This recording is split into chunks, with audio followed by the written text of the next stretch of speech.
Shabbat Shalom, amados hermanos, ¿cómo están?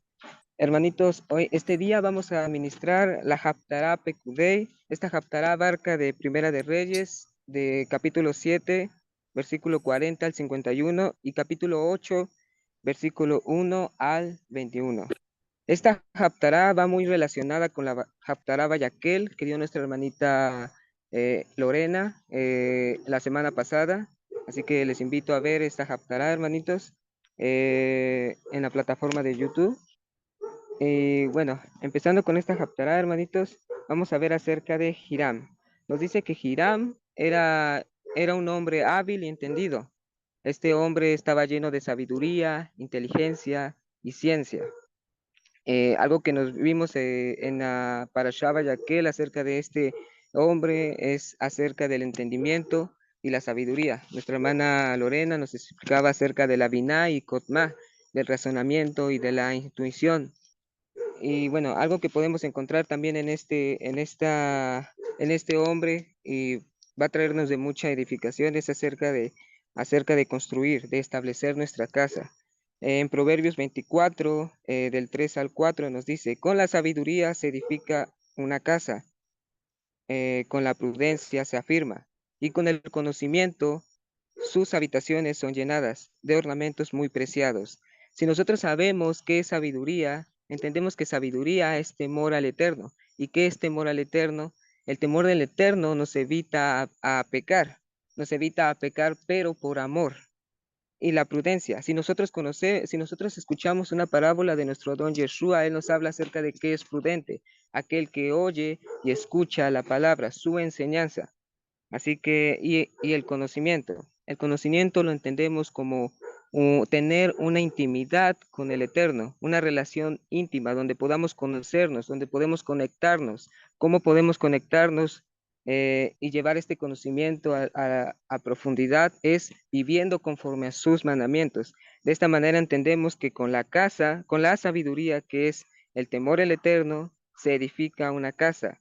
Con obedecer se afirma y teniendo una intimidad, son llenadas de ornamentos muy preciados. Si nosotros conocemos qué son ornamentos muy preciados, dentro de las escrituras nos hablan de pureza y de santidad.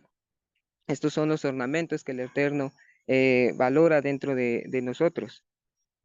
Así que, hermanos, primeramente, si nosotros practicamos y establecemos en nuestras casas el temor, la prudencia y el conocimiento dentro de nuestro círculo familiar, dentro de nosotros mismos, hermanitos, vamos a poder afirmar nuestras casas conforme al Eterno. Estas casas no serán derrumbadas, sino unidas, unidas conforme al Eterno. Ahora pasando, vamos a ver acerca de las columnas. Las columnas vemos que nos hablan que una se llamaba Jaquín. Jaquín era el que estaba en el lado sur y Boaz, que estaba al lado norte. Eh, esta, la palabra Jaquín deriva de la palabra kun, que significa establecer, y del estrón hebreo de Boaz, que es una de la columna que estaba al sur, deriva de la palabra os, que significa fortaleza. Si nosotros vemos en la palabra kun, la encontramos dentro de una promesa que el Eterno le dio a David. En segunda de Samuel 7:16 nos dice, y será firmada tu casa y tu reino para siempre delante de tu rostro, y tu trono será estable, kun, eternamente. Y dentro de la palabra vos es os, encontramos en Salmos 21:1 nos dice, oh Adonai, en tu fortaleza os se alegrará el rey, y cuánto se regocijará en tu salvación. Entonces, tomando los nombres de estas dos columnas que Salomón le puso Salomón le puso a estas dos columnas, podemos ver que es una representación a las promesas que el Eterno le dio a David. Y estas promesas apuntaban a Yeshua el Mesías, ya que Yeshua es la salvación de la que se alegraba David y es quien tomaría el reino donde su trono sería establecido eternamente. Eh, estas promesas son aquellas que los justos, los hombres temerosos del Eterno esperaban con regocijo, la venida del Rey Mesías, quien traería consolación a Israel y revelación a todos los pueblos. En Isaías 49, versículos 5 al 6 nos dice, ahora pues Adonai, que me formó desde el vientre como siervo suyo, para que le trajera a Jacob y le reuniera a Israel. Tanto así me ha honrado Adonai, y mi Elohim ha sido mi fortaleza. Dice así, cosa muy liviana es que seas mi siervo, y restablezcas a las tribus de Jacob, y restaures el remanente de Israel. He aquí, te he puesto para luz de los gentiles, para que le seas de salvación hasta lo último de la tierra. Entonces vemos que aquí nos habla en este versículo acerca de la restauración, acerca de la reunificación de Jacob, quien el Mesías Yeshua establecería en su reino. Y también nos habla de la salvación de la que se regocijaban los temerosos de Elohim, del Eterno. Vemos a Simeón cuando Miriam y Joseph fueron al templo. Simón hablaba acerca de Yeshua, aquel que traería salvación, quien traería consolación a Israel y sería luz a todos los pueblos. Amén. Ahora vamos a hablar acerca del mar descansando sobre los 12 bueyes. Estos 12 bueyes, si nosotros vemos iniciando el capítulo de Primera de Reyes, capítulo 7, vemos que estos 12 bueyes miraban hacia tres lados, tres toros hacia cuatro ángulos. Nos dice que tres bueyes apuntaban al lado norte, tres bueyes apuntaban al lado occidente, tres bueyes apuntaban al lado sur y tres bueyes al lado oriente.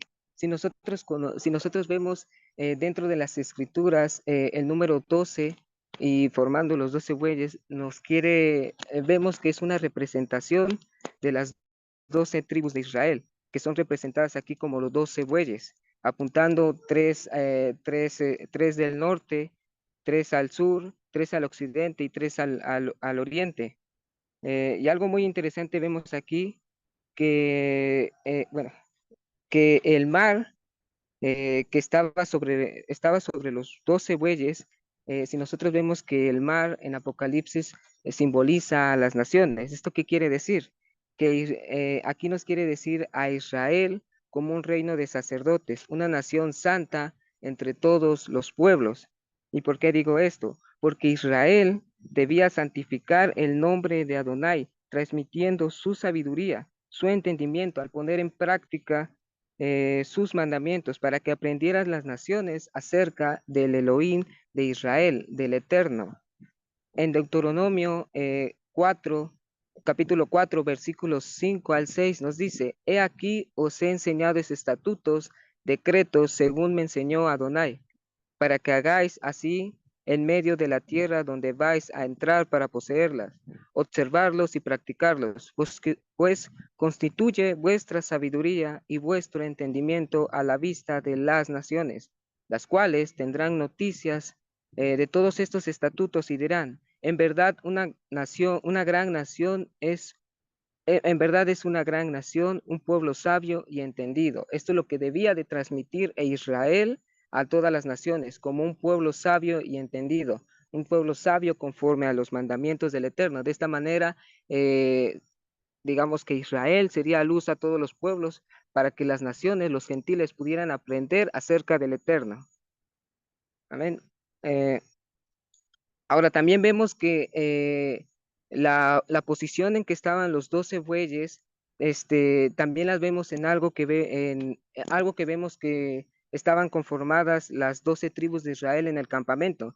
Vemos que tres tribus estaban al lado norte, tres tribus estaban al lado sur, tribus estaban al lado occidente y tres tribus estaban al lado oriente. Esto lo podemos ver en Números capítulo 2, versículo 1 al 34. Eh, Versículo 1 al 34. También podemos notar que en medio de esas tribus, en medio de las 12 tribus, estaban los levitas. Y que estaban dentro de los levitas estaba el tabernáculo, donde estaba la presencia del Eterno. Eh, en Ezequiel también vemos algo similar, porque nos dice que las 12 tribus estaban igual, tres tribus al lado norte, 3 tribus al lado sur, 3 al lado oriente y 3 al lado occidente. ¿Y quién estaba en medio de ella? Estaba Adonai. En hebreo algo lo podemos encontrar como Adonai Samá, y esto quiere decir que Adonai estaba allí, en medio de las 12 tribus de Israel, como lo estaba la fuente debajo de los 12 bueyes. ¿Y qué podemos ver aquí? Que también la fuente de agua en las escrituras en las escrituras representa a Adonai como ese manantial de agua viva. Y entendiendo como manantial de agua viva es aquel Adonai, nos representa como Adonai, quien es la esperanza de Israel o la salvación. Vemos un versículo en Isaías donde dice, sacaréis aguas de los manantiales de la salvación. Y también, también estas fuentes de agua representan su Torá para las 12 tribus de Israel. Eh, en Jeremías capítulo 2, versículo 13 nos dice, porque 2 males ha hecho mi pueblo, me abandonaron a mí, fuente de agua viva, y cavaron para sí cisternas, cisternas rotas que no retienen agua. Amén. Ahora vamos a ver acerca del santuario. Nos dice en Primera de Reyes 8:1, después Salomón hizo reunir en Jerusalén a los ancianos de Israel y a todos los jefes de las tribus, los príncipes de las casas paternas de los hijos de Israel, ante el rey Salomón, para hacer subir el arca de Adonai desde la ciudad de David, la cual es Sión. Vemos que aquí donde están subiendo el arca vemos que es el templo en Jerusalén, el lugar que el Eterno escogió y consagró para que su nombre esté allí para siempre. Esto lo podemos ver aquí en este versículo, pero algo muy interesante también nos dice en Segunda de Crónicas, que también nos habla acerca de la construcción del santuario, del templo. Nos dice en Segunda de Crónicas 7:16 que su corazón, el corazón del Eterno, estaría allí todos los días. Si nosotros conocemos qué es el corazón, vemos que el corazón del Eterno hace referencia a las tablas del pacto que estaban dentro del arca de la alianza. Siguiendo con el capítulo, nos dice, entonces los sacerdotes introdujeron el arca de Adonai en su lugar en el santuario inferior de la casa. ¿Cuál es este lugar interior? Es el Kodesh Hakodashim, que es el lugar santísimo. Este estaba debajo de las alas de los querubines. Eh, Esto nos trae una hermosa enseñanza y vemos que entre el Eterno y su Torá, porque la Torá, si conocemos la Torá, es la naturaleza del carácter del Eterno. Así como Él es santo y perfecto, también sus mandamientos son santos, justos, puros y perfectos. En esto no hay discusión. La Torá es inseparable con Adonai. Muchas veces en las religiones o en el cristianismo tienden a aceptar que la Torá ha sido desechada por Adonai, que los gentiles o que los pueblos ya no deben guardarlas, pero esto no es cierto. Nosotros conocemos porque vemos que cuando en el monte Sinaí, cuando el Eterno le dio las tablas a Moisés, estaba en ellas su ley. ¿Qué pasa después? Que Moisés las rompe y le mandas a calabrar unas nuevas hechas a mano por él. ¿Qué pasa? Le vuelve a escribir esa ley, su ley dentro de esas piedras. Y esto ha pasado, que también dentro de nuestros corazones, dentro del pacto que iba a hacer con la casa de Israel y con la casa de Judá, iba a poner su ley en nuestros corazones. Entonces vemos que la ley es inseparable. Esta muestra el carácter del Eterno. Si nosotros desechamos la Torá, nunca vamos a conocer al Eterno, porque nosotros al guardar los mandamientos vamos a conocer verdaderamente quién es Elohim de Israel, quién es Yahweh de los ejércitos. Si nosotros no guardamos sus mandamientos, no tendremos conocimiento acerca de él. Pero si nosotros nos enfocamos y tenemos una relación íntima, como antes lo vimos, que es temor al Eterno, que es prudencia y que es conocimiento del Eterno, es caminar conforme a sus mandamientos, es obedecerlo, es practicarlo para así conocerlo, para así tener una intimidad con Él. Eh, Ahora, cambiando de un poco de tema, ¿qué pasa si solo fuera una casa, qué pasa si solamente fuera una casa bonita? O sea, me estoy refiriendo al Beit Hamikdash, el templo, con construcciones que estaban dentro de ellas objetos de oro, de plata, de bronce, y no estuviera la presencia del Eterno. Me refiero a que si solamente fuera el Beit Hamikdash, pero sin la presencia del Eterno, para ustedes, hermanitos, ¿qué significaría o qué representaría? Solamente una casa sin la presencia del Eterno. Algo vacío. Solo bloque, Como cemento, los, nomás vacío. amén, como los fariseos, bellos por fuera, pero vacíos. Amén. Cisternas, Amén. cisternas vacías, hermanito. Amén, hermanito. Amén, hermanitos. Eso es Vanidad. correcto. Amén, hermanitos.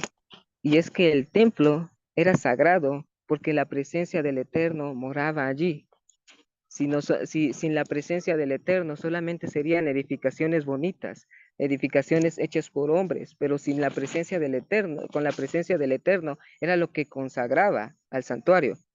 No, algo que muy interesante que oí acerca de Yeshua es que cuando le estaba hablando los fariseos, era que acerca de aquel que jura por el templo, jura por él y por lo que habita en él. O sea, en el templo habitaba la presencia del Eterno. Por eso es lo que hacía santo en medio del pueblo de Israel, la presencia del Eterno morando entre ellos. En primera de Juan, eh, en Primera de Juan, 2, capítulo 2, versículo 19 al 21, nos dice, Yeshua les habló a los fariseos, destruid a este templo y en 3 días lo levantaré. Dijeron entonces los judíos, durante 46 años fue edificado este templo y tú lo levantarás en 3 días. Pero él hablaba del templo de su cuerpo. Y algo que podemos ver aquí, que en ese tiempo los judíos no veían más allá de lo espiritual, pues no entendían que lo que consagraba y mantenía el templo era la presencia del Eterno y no las construcciones, no las edificaciones. ¿Y cuál era la única condición para que el Eterno no abandonara su morada? Que si el pueblo cuidaba sus estatutos, el rey también, y guardaba todos sus mandamientos, el Eterno siempre tabernaculizaría en medio de los hijos de Israel y no los abandonaría. Esa es la única condición para que el Eterno morara en el santuario y morara en medio de los hijos de Israel, que ellos obedecieran sus mandamientos. Sabemos que más adelante esto no fue así, ya que en el primer templo fue destruido por los babilonios por su desobediencia y más adelante fue el segundo templo construido por Herodes, también fue destruido por, por la corrupción de los líderes religiosos, por los sacerdotes que estaban en ese tiempo. Y después de esto, vemos que Pablo nos enseña acerca de que nosotros, después de esas destrucciones, Pablo nos enseña que nosotros somos un templo, que nosotros somos el santuario donde el Eterno moraría, su Ruach HaKodesh moraría en nuestros corazones, y que la Torá también estaría escrita en nuestros corazones, su ley, su corazón, por medio del Ruach HaKodesh, el Eterno habitaría en medio de su pueblo. Conociendo ahora esto, estas palabras se aplicaban también a nosotros, si nosotros conocemos también qué es lo que pasaba cuando el pueblo desobedecía, qué pasaba con el templo, era asediado, era destruido por sus enemigos, por sus opresores. Y esto también nos trae a nosotros, porque nosotros somos un templo, pero si nosotros empezamos a desobedecer sus enseñanzas, desobedecer sus mandamientos, también llegan estas opresiones por nuestros enemigos, y no tanto así enemigos personalmente como personas a nuestros alrededores, sino nuestras tribulaciones, nuestro mal corazón, nuestros propios errores. Cuando nosotros desobedecemos a la palabra del Eterno, somos desobedientes, así como el templo era destruido, así nosotros también nos dice también en Pablo que aquel que profana el santuario de Elohim también lo destruirá a él, porque el templo es santo. Nuestro templo, que es nuestro cuerpo, será destruido. Así que, hermanos, así como el santuario representa la morada del Eterno, así ahora nuestros templos, nuestra persona representa ese santuario donde el Eterno mora en nosotros. Pero si nosotros empezamos igual que pasaba en ese tiempo, a vivir ya conforme a nuestros caminos, ya conforme a nuestros corazones, ¿qué va a pasar? Que el Eterno se va a ir alejando. No propiamente, nosotros mismos alejamos al Eterno por nuestras desobediencias. Nosotros mismos nos apartamos, Él nunca se va a apartar, nosotros mismos nos apartamos de Él. Y por eso es que luego llegan estas tribulaciones donde ya no podemos levantarnos, porque seguimos en nuestras obstinaciones. Sabemos que con nuestra obstinación no podemos levantarnos. ¿Por qué? Porque queremos levantarnos con nuestras propias fuerzas. Y vemos que así como el templo, lo que sostenía el templo era porque el Eterno estaba allí. Así que si nosotros pretendemos algún día decir, bueno, algún día alejarnos del Eterno, sabemos que nosotros mismos no podemos levantarnos con nuestras propias fuerzas, porque es el Eterno quien nos va sosteniendo, así como sostenía el templo. Si el pueblo obedecía, el Eterno estaba con ellos, pero si el pueblo desobedecía, ellos mismos apartaban al Eterno. Amén. Ahora vemos acerca algo del santuario y vemos que el santuario, el Mishkan y el Bet Hamikdash tuvieron como propósito, y ya lo dijimos antes, ser la morada del Eterno, la morada terrenal del Eterno, que estaba por encima del propiciatorio, donde aparecía la gloriosa presencia del Eterno. Pero como ya hizo resaltar ahorita que leí en Primera de Juan, esa misma gloria divina, la misma presencia del Eterno, ahora moró en un tabernáculo de carne y hueso, en la persona de nuestro Mesías, Yeshua. En Apocalipsis, capítulo 21, versículo 3 nos dice, y oí una gran voz procedente del trono que decía, he aquí el tabernáculo de Elohim con los hombres y la morada con ellos, y ellos serán pueblo suyo, y Elohim mismo estará con ellos. Y en Apocalipsis 21, versículo 22 nos dice, y no vi en ella santuario, porque Adonai Elohim Todopoderoso y el Cordero es el santuario en ella. Esto representando a Elejad, la unicidad de Adonai. Vemos que dentro del tabernáculo de Yeshua como tabernáculo moraba dentro de ella la presencia del Eterno. Esto representa la unicidad, el Ejad. Eh, Ahora pasando al siguiente tema, hermanitos, nos dice en Primera de Reyes, capítulo 8, versículo 9, nos dice, no había en el arca solamente las dos tablas de piedra que había colocado allí Moisés en Horeb, cuando pactó el Eterno con los hijos de Israel, cuando salieron de la tierra de Egipto. Algo interesante que vi leyendo Hebreos es que nos dice que el arca del pacto estaba cubierta de oro por todas partes y que en ella estaba una urna representando la arca de oro que contenía el maná, la vara de Aarón que reverdeció y las tablas del pacto. Aparentemente podemos ver una contradicción en este versículo, pero si estudiamos dentro de la Torá el por qué sí estaban estos objetos y por qué en Reyes solamente habían las tablas del pacto, veremos que en Hebreos habla un poco más acerca del contenido del santuario eh, y la importancia de ella. No, primeramente vamos a ver las tablas del pacto. Nos dice en Deuteronomio 10:5, luego volví y bajé del monte y puse las tablas en el arca que había hecho, y allí estaban, como me ordenó Adonai. Estas tablas eran el testimonio de la alianza entre el Eterno e Israel, donde el pueblo cumpliría y obedecería las leyes, los decretos y estatutos que el Eterno les había hablado. Y si el pueblo escuchaba su voz y cumplía su pacto, el Eterno los tomaría como su tesoro especial de entre todos los pueblos. Y hablando acerca de la vara de Aarón, nos dice que primeramente conociendo el contexto, vemos que el Eterno escogió a Aarón y sus hijos para ser sus sacerdotes. Y Aarón llevaría las vestiduras de Cohen Agadol, de sumo sacerdote, para ministrar dentro del tabernáculo. En Números 16 nos habla acerca de la rebelión de Coré, eh, que se rebelaba contra Moisés, y junto con ellos estaban 250 hombres de los hijos de Israel, varones de renombre. Estos eran hombres importantes. Todo esto para que Coré, delante de todo el pueblo, quisiera poner en duda si las instrucciones que daba Moisés verdaderamente venían del Eterno y si el sacerdocio de Aarón era legítimo por parte de Adonai. Sabemos qué pasó con esta rebelión. En esta rebelión murieron todos aquellos que se rebelaban contra las instrucciones del Eterno.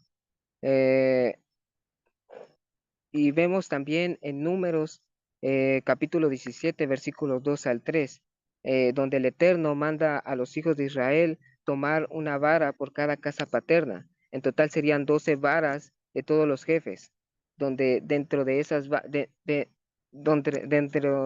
perdón, donde esas varas tenían que tener el nombre escrito por cada nombre de cada tribu.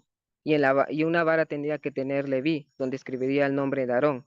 Y nos dice que esas varas tendrían que ser puestas delante del testimonio, dentro del arca, y él mismo, el Eterno mismo, daría a conocer que aquella vara que floreciera es aquel que él escogió para ministrar, para ser su sacerdote. Así todo esto para que el Eterno mostrara al pueblo y acabara con esas murmuraciones que los hijos de Israel hacían contra Moisés y contra Aarón. Vemos en Números capítulo 17, versículo 4 al 5, nos dice, luego pondrás en la tienda de reunión delante del testimonio donde yo me daré a conocer a ti, y sucederá que la vara del varón que yo escoja florecerá, y así haré quitar sobre mí las murmuraciones con que los hijos de Israel murmuran contra vosotros.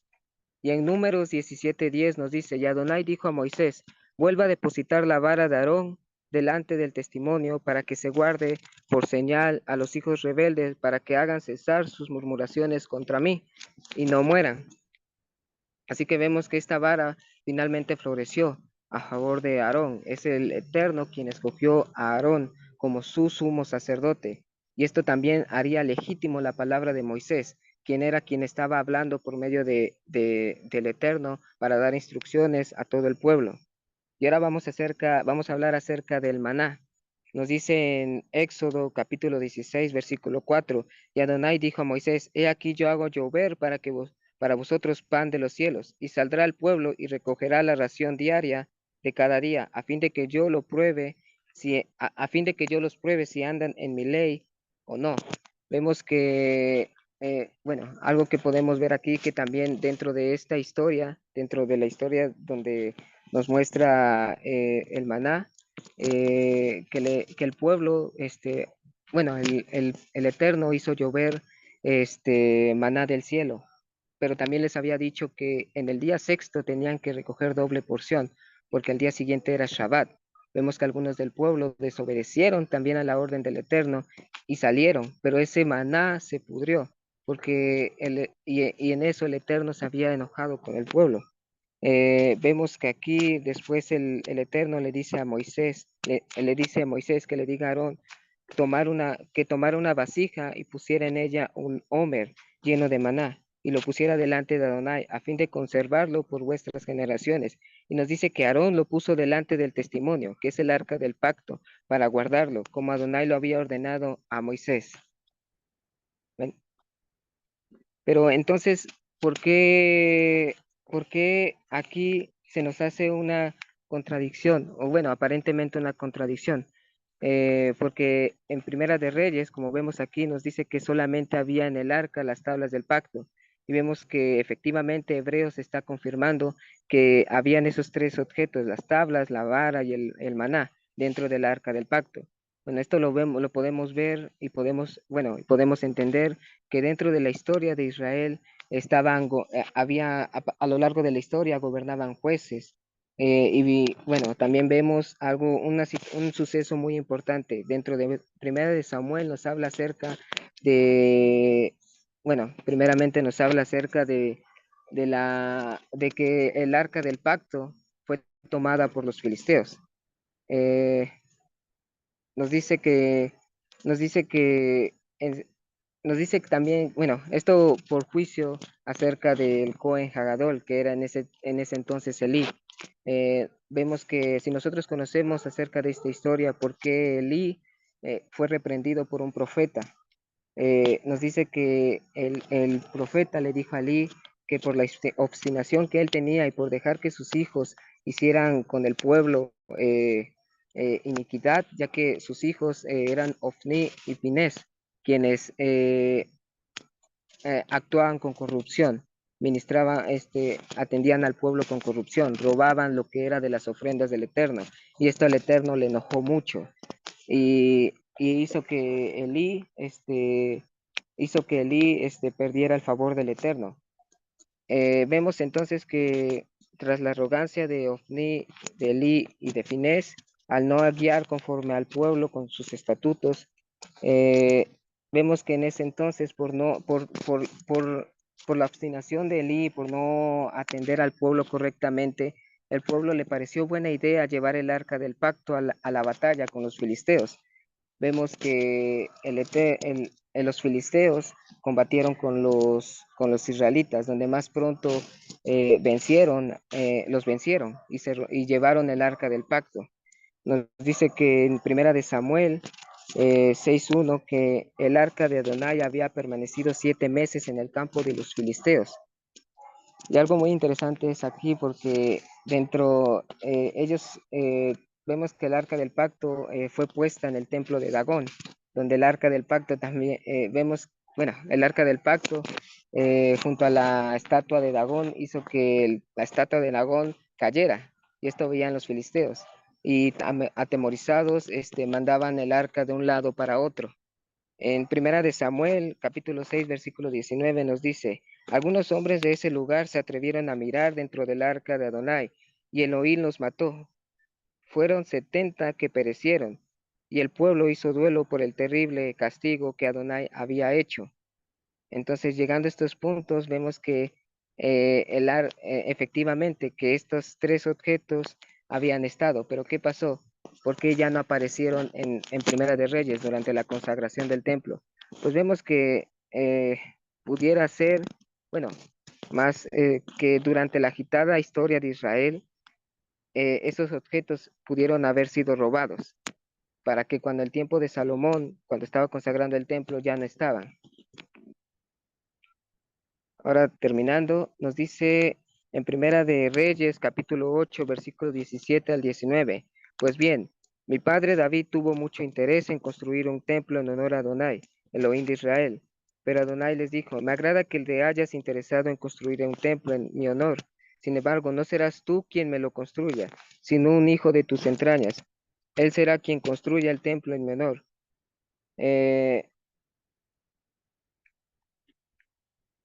¿Por qué el Eterno no permitió a David que construyera su templo? Bueno, el santuario. Porque, bueno, si conocemos la historia de David, David había peleado en muchas batallas en las cuales había derramado mucha sangre. Esto lo vemos en Primera de Crónicas, capítulo 22, versículo 8, donde el Eterno le decía a David que él no construiría el templo, sino su hijo Salomón. ¿Por qué? Porque durante el reinado de Salomón habría paz en medio de los hijos de Israel, de todos sus enemigos. Ay, perdón. Eh, y esto efectivamente nos dice en Primera de Crónicas 22 al 9, pero tendrás un hijo que será un hombre pacífico. Yo haré que los países vecinos que sean sus enemigos los dejen en paz. Por eso se llamará Salomón. Y durante su reinado yo le daré a Israel paz y tranquilidad. Algo que vemos interesante en el nombre de Salomón, en el estrón hebreo, esta palabra deriva de shalom, que significa paz, como reconciliación. Eh, y viendo esto todo acerca del reinado, algo muy interesante que vi es que el reinado de Salomón es una prefigura del reinado del Mesías, donde habría paz y seguridad para todos, para todo Israel y en medio de las naciones. Nos dice en Primera de Reyes, capítulo 4 al 25. Durante el reinado de Salomón, todos los habitantes de Judá y de Israel, desde Dan hasta Beerseba, vivieron seguros bajo su propia parra y su propia higuera. Sabemos que en el tiempo que reinó Salomón fueron 40 años. Después de ese tiempo fue cuando se dividió el reino. Pero en los días venideros, dentro de las profecías que nos han dado los profetas, nos dice que el Mesías reinará eternamente y juntaría a los dos reinos de Israel, y gobernaría sobre ellas como el caudillo, como los profetas, algunos lo representan como David, como el siervo, como Adonai, rey de Israel, quien apacentaría a su pueblo en pastos verdes, quien los llevaría a la tierra que juró a Abraham, Isaac y Jacob. En Miqueas, capítulo 4, versículo 3 al 4 nos dice, Elohim mismo juzgará entre muchos pueblos y administrará justicia. Naciones poderosas y lejanas convertirá en asadones sus espadas y en hoces sus lanzas. Ya no alzará su espada nación contra nación, ni se adiestrarán más para la guerra. Cada uno se sentará bajo su parra y su higuera, y nadie perturbará su loaz. Adonai Todopoderoso lo ha dicho. Entonces, entendiendo acerca del reinado de Salomón y cómo éste hace una prefigura, un apunte profético a lo que vendría a ser en el reinado del Mesías. Bueno, sabemos que el tiempo de Salomón fue corto a comparación de la vida eterna que Yeshua reinará dentro de Israel, en Sion, donde Yeshua traería la verdadera paz, la verdadera prosperidad y seguridad para Israel. Él es el único que puede juntar a las dos casas de Israel, a los dos reinos. También vemos que durante el reinado de Salomón, siguientes años después de que él murió, los enemigos del pueblo de Israel los atormentaban. Pues esto ya no pasará, porque el pueblo vivirá en obediencia a los mandamientos del Eterno. Y los enemigos que antes eran, ya no los atormentarían como lo hacían en días anteriores. Pero esto pasará en el tiempo que regrese Yeshua. Él solamente podrá hacer esto. Muchas veces en la sociedad o vemos en las noticias acerca de religiones que promueven el ecumenismo para traer la paz a toda la tierra. Recordemos que los hombres no pueden hacer esto. Los hombres no pueden traer una verdadera paz, sino solamente el Eterno. Solamente el Eterno, así como reconcilió a los hombres con él por medio de Yeshua HaMashiach, eh, así también reunirá a todo el pueblo de Israel y los llevará a la tierra que él juró a sus antepasados. Así que cuando digan paz y seguridad cuando digan los hombres paz y seguridad, sabemos que esta no es una paz verdadera, es una paz que acabaría. ¿Por qué? Porque es perecedera. Y cuando digan esto, nos dice Pablo que vendrán sobre ellos destrucción repentina. Sabemos algo que podemos ver también, que cuando reine el Mesías, así como reinó Salomón, Yeshua mismo gobernará conforme a la Torá, conforme a los estatutos que se dieron en el monte Sinaí, hasta conforme a los mandamientos que el Eterno dio a Moisés. Él no gobernará con una ley de hombre, con mandamientos de hombre, sino con la propia ley que estipuló a su pueblo Israel para que vivieran en santidad. Amén, hermanos. Y esto es todo, hermanitos. Shabbat Shalom.